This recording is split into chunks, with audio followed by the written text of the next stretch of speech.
Olá pessoal, mais uma vez aqui na nossa grande live sobre a Reforma Protestante, já convidando você e amigos para estarmos juntos aqui meditando sobre a Reforma Protestante. Estou aqui no meu gabinete aqui tentando me organizar para poder produzir esse conteúdo para a gente. Reflexão importante, já que nós estamos no dia 28 e daqui a 3 dias nós estaremos celebrando mais um ano da Reforma Protestante. E hoje eu queria então trabalhar com vocês um pouco mais daquilo que nós iniciamos na aula passada do nosso seminário e convocando você para que nós façamos na nossa última parte deste seminário um grande aulão via Google Meet, podendo conversar, podendo tirar ali algumas dúvidas que alguns possam ter sobre este tema importante da Reforma Protestante. Quero agradecer a Deus pela oportunidade de poder mais uma vez poder estar fazendo esta live, transmitindo esse conteúdo, um pouco desse conhecimento está ao alcance de todos e também convidar você para que você se torne um mantenedor desse Ministério do Tempo de Entender, que é o ministério que nós trabalhamos o ensino da palavra do Senhor, o ensino da verdade do Evangelho, através aqui das redes sociais, dessas mídias que tanto têm influenciado a vida de muita gente. Então, se você quiser fazer alguma contribuição, já depois do final da nossa live eu vou deixar o nosso código Pix, nossa chave Pix,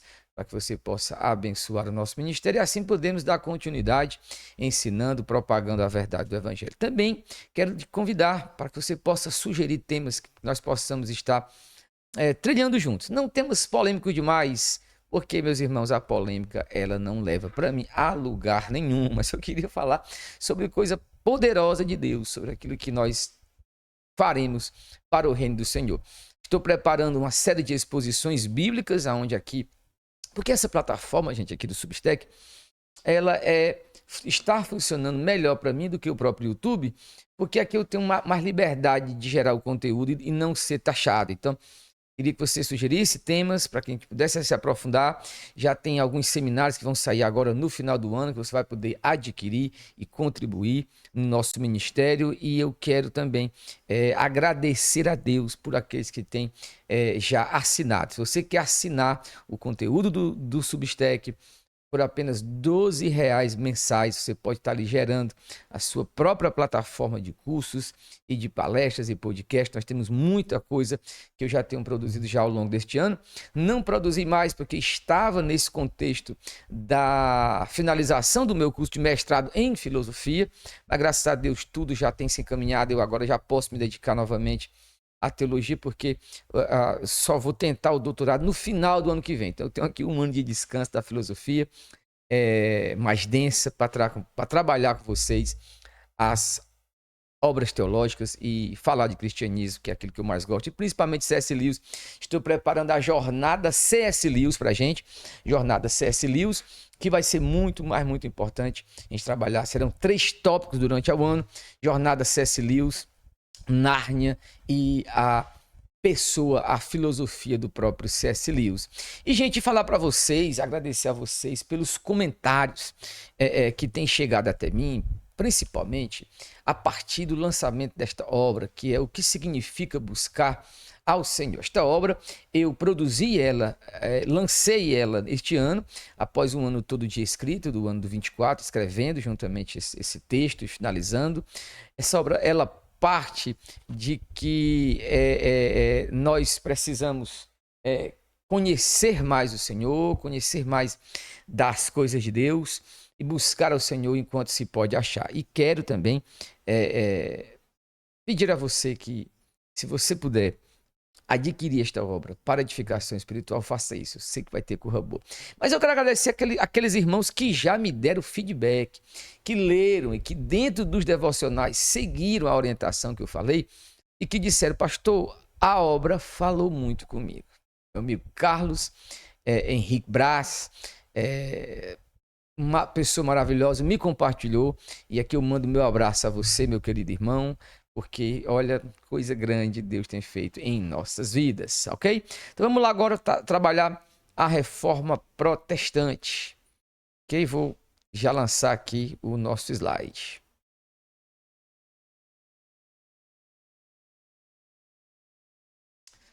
Ok, gente, vamos lançar aqui o nosso slide. da Reforma Protestante. E, gente, a aula passada nós trabalhamos com alguns aspectos importantes iniciais da Reforma. Nós vimos a reforma como a redescoberta do Evangelho e essa renovação do Evangelho. Vimos os dois tópicos iniciais importantes da redescoberta e da renovação. E eu finalizei a aula passada trabalhando com vocês a questão do cristianismo renascens, que seria então este retorno à fonte do cristianismo, esse retorno àquilo que o cristianismo é para nós e produziu ao longo das épocas, sendo por nós esquecido desse cristianismo que nós precisamos retornar. Então nós precisamos reviver esse cristianismo, o cristianismo das fontes, o cristianismo primitivo, o cristianismo que tinha mais a ver com a perspectiva do próprio Cristo. A minha afirmação é que ao longo do tempo, de maneira alguma o Espírito abandonou o seu povo, de maneira alguma Cristo abandonou o seu povo, Cristo continua edificando sua igreja, só que nós estamos falando agora de termos humanos, analisando a obra a partir da nossa fraqueza. Então nós, semelhantemente àquilo que acontece em Israel, aquilo que acontece, aliás, com a nação de Israel, nós nos afastamos do Senhor.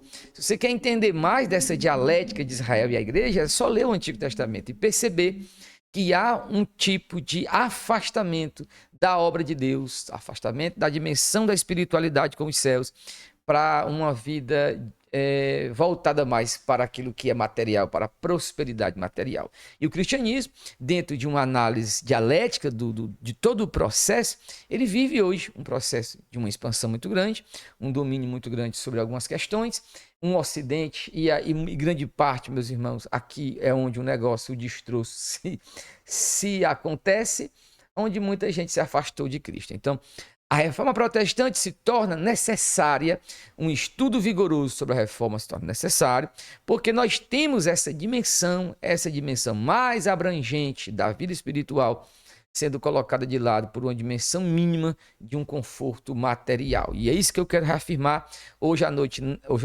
agora nesse momento, na verdade, eu não sei que hora você vai estar ouvindo essa live, mas seja amanhã, tarde ou noite, o que eu quero afirmar agora é essa dimensão espiritual e a vitalidade da reforma protestante, ok?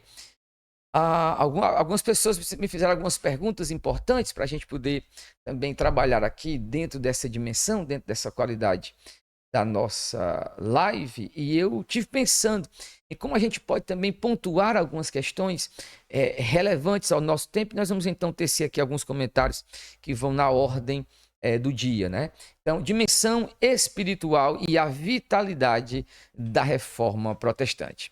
Os reformadores, em particular, os da ala radical, por ala radical nós falamos aqueles que também propagaram a reforma protestante ali do seu modo, que eram os anabatistas, né? Tem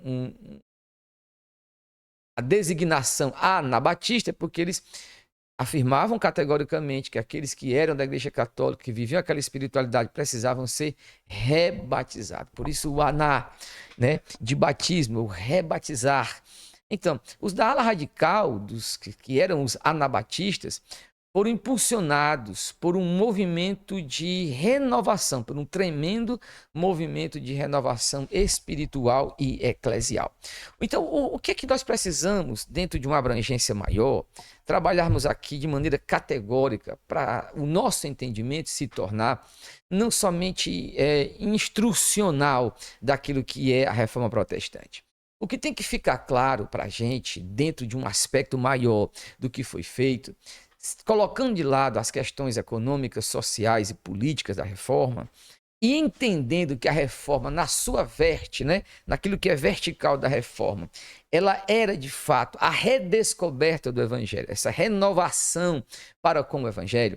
Então é lógico que abarcaria uma dimensão maior da espiritualidade. Uma vez que agora eu descubro que muita coisa que não se está sendo crida e vivenciada por parte da igreja dominante do momento, a igreja católica, e eu redescubro, eu me volto novamente para o passado e descubro ali coisas profundas, isso tem que tocar toda a minha vida espiritual. E nesse sentido, o movimento da ala radical, mais radical, né, chamada assim pelos reformadores, né, como Zwinglio e Lutero e os estudiosos posteriores, nós vamos ter um entendimento de que foi um tremendo movimento de renovação espiritual e eclesial. A descoberta da doutrina da justificação, que desencadeou muita coisa por parte da reforma luterana aqui, principalmente trabalhando Lutero, foi então colocada, meus irmãos, ela foi mais abrangente porque ela toca em todas as áreas do nosso ser. Então a vida do espírito passou a ter um enfoque maior. A vida do espírito, por quê? Porque até esse momento, o final da Idade Média, embora vital, né, em sua piedade, era marcado por uma espiritualidade profundamente insatisfatória. Então, a espiritualidade da Idade Média, ainda que tenha de fato uma espiritualidade, uma piedade vital por parte dos franciscanos e de outros mais, principalmente aqueles que ficaram conhecidos como o pessoal ali de Joaquim de Fiore, né, de Joaquim de Fiore, que traça uma divisão da era, né? Aliás, uma interpretação das eras, perdão, falando da era do Pai e da era do Filho, que eles estariam então ou vivendo ou esperando essa dimensão da era do Espírito. Isso foi muito importante porque trouxe de fato uma busca, mas agora com a reforma desencadeou-se uma espiritualidade que ela chegaria a um ponto maior. Estava iniciando. E muita coisa precisa ser redescoberta aqui. Muita coisa tem que ser novamente reinterpretada. Mas o que fica claro é que durante a reforma havia essa profunda insatisfação com a espiritualidade do momento. Por quê? Porque ela é caracterizada por um moralismo nervoso e tentativas incessantes de aplacar um Deus irado. Se você assistir o filme do Lutero novamente, você vai perceber que essa relação do moralismo é muito grande. Você tem uma época onde muita gente vive, e a própria igreja vivendo uma baixa escalada, né? uma baixa escala de moralidade. Você percebe isso no próprio filme do Lutero, porque eu estou falando do filme do Lutero porque ele retrata visivelmente aquilo que nós só conhecemos nos livros. Então, nesse sentido, você tem um pessoal muito moral, muito moralista, mas, de certa forma, vivendo um tipo de corrupção moral de muitas áreas, por parte do clero e de outros. E, meus irmãos, aquela pregação que foi muito bem retratada, de quando a frase maior de João Tetzel, quando ele diz, quando a moeda no cofre soa, uma alma para o céu voa, né?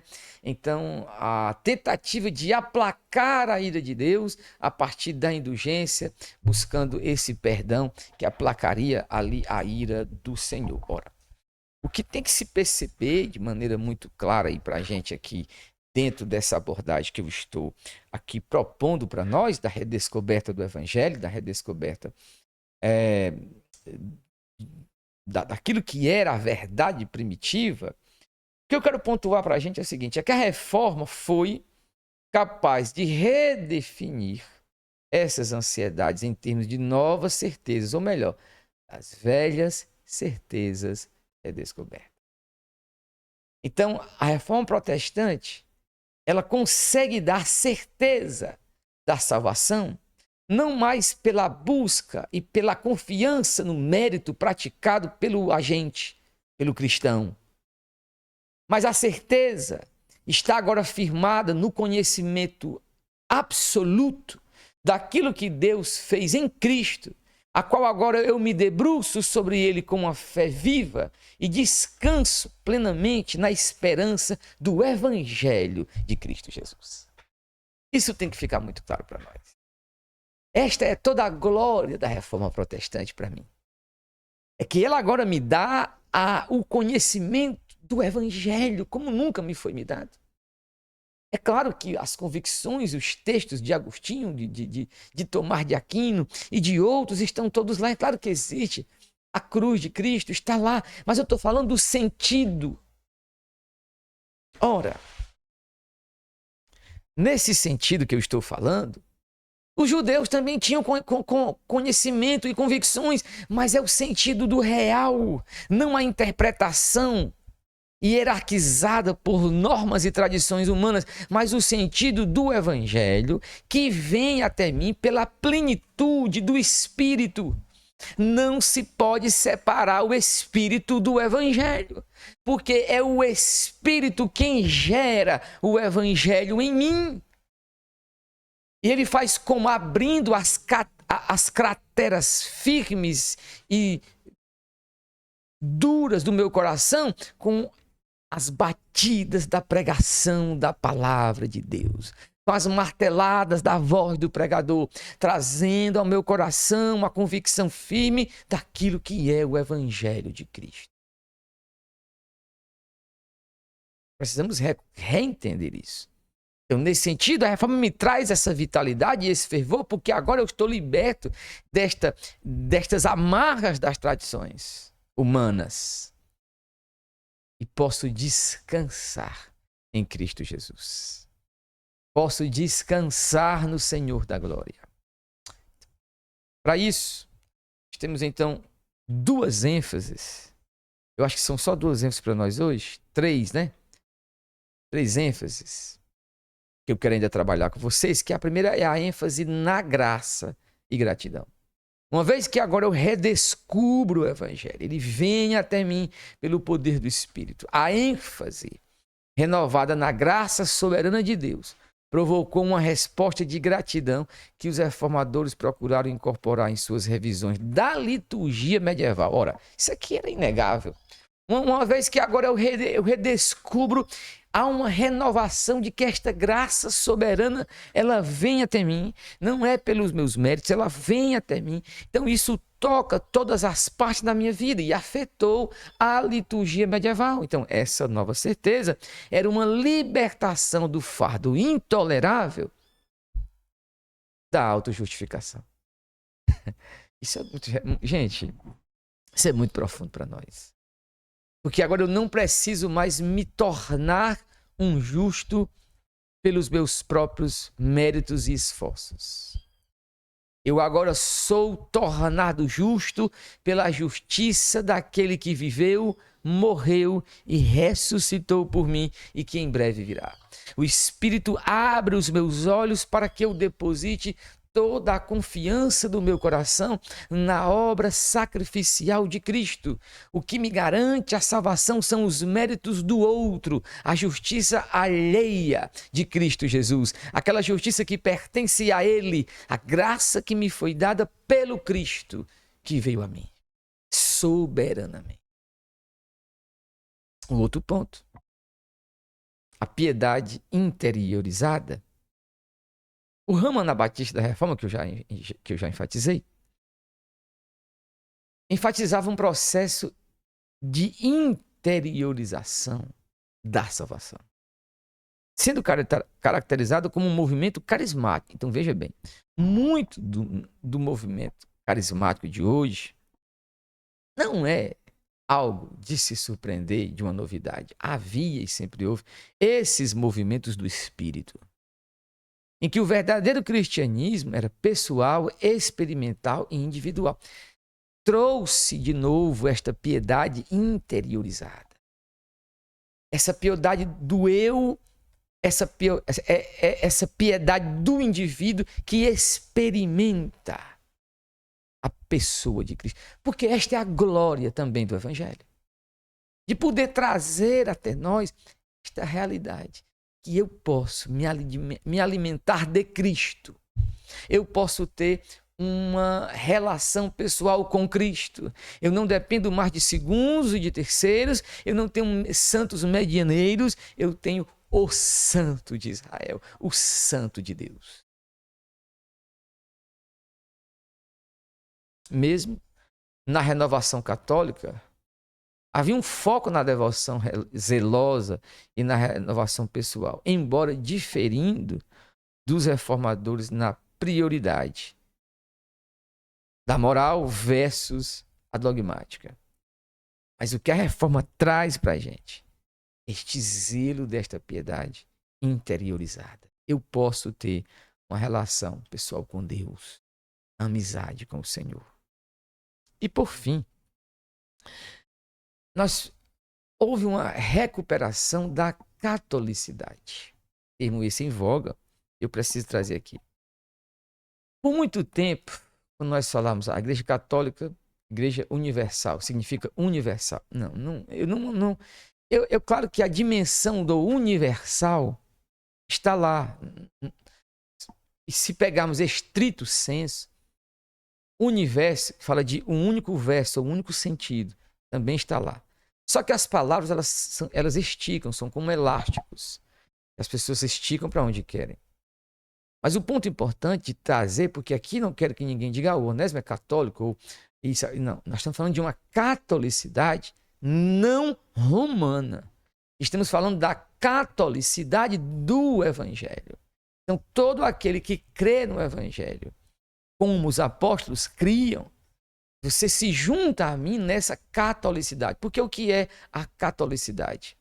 A palavra aqui, do catos, né? Lembra de quando você vai ler algum momento o Evangelho em grego, você fala kata Iohannes, ou, né, ou kata Mateus. Kata significa segundo. E o hólicos, né, o hólicos, vem da palavra holístico, né, de todo. Então, o católico é segundo o todo. Por quê? Porque foi nos dado. Lembra quando lá em Judas nós temos a expressão a fé que de uma vez nos foi dada. A fé que nos foi dada. É uma fé que já foi dada, o pacote todo. Então, nesse sentido, você tem a expressão do todo da fé cristã. Então, Lutero e Calvino defendiam que a reforma não era um repúdio da tradição, mas a afirmação da igreja sagrada, católica e apostólica. Esses três termos muito importantes.